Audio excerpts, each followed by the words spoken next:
12th Max NCERT chapter number 11 3-dimensional geometry question number 9ல 2 பார்க்க போறோம். இதுல என்ன கொடுத்திருக்காங்கன்னா Cartesian form of two straight lines கொடுத்திருக்காங்க. So இதோட இந்த two linesக்கும் in betweenல இருக்கிற angle find out பண்ணோம்.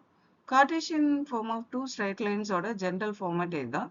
So இதுல B1, B2, B3 இந்த denominator values எடுத்துக்கலாம். அதே மாதிரி D1, D2, D3 denominator values எடுக்கலாம். So இதுல இந்த corresponding B vector and D vector form பண்ணிக்கலாம். இப்போ இந்த two straight lines ஓட angle எப்படி find out பண்றதுன்னா இந்த formula யூஸ் பண்ணலாம். Theta is equal to cos inverse of modulus of B vector dot D vector divided by determinant of B vector into determinant of D vector. So இதுல first B vector D vector ஓட cross product எடுக்கலாம்.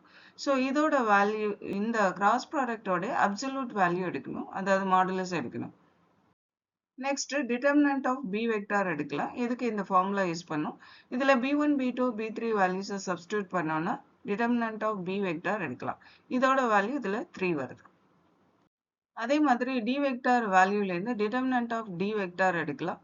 D1, D2, D3 values இதுல substitute பண்ணி simplify பண்ணோம்னா determinant of D vector is equal to 9 கிடைக்கும். So, இப்போ இந்த ஃபார்முலாவில் நியூமரேட்டர் அண்ட் டினாமினேட்டர் வேல்யூஸ் எல்லாமே நம்ம ஃபைண்ட் அவுட் பண்ணியாச்சு. ஸோ இந்த வேல்யூஸ் இதில் சப்ஸ்டியூட் பண்ணோம். சப்ஸ்டியூட் பண்ணி சிம்பிளிஃபை பண்ணோன்னா theta is equal to cos inverse of 2/3 கிடைக்கும். இந்த வேல்யூ தான் angle between the given two straight lines.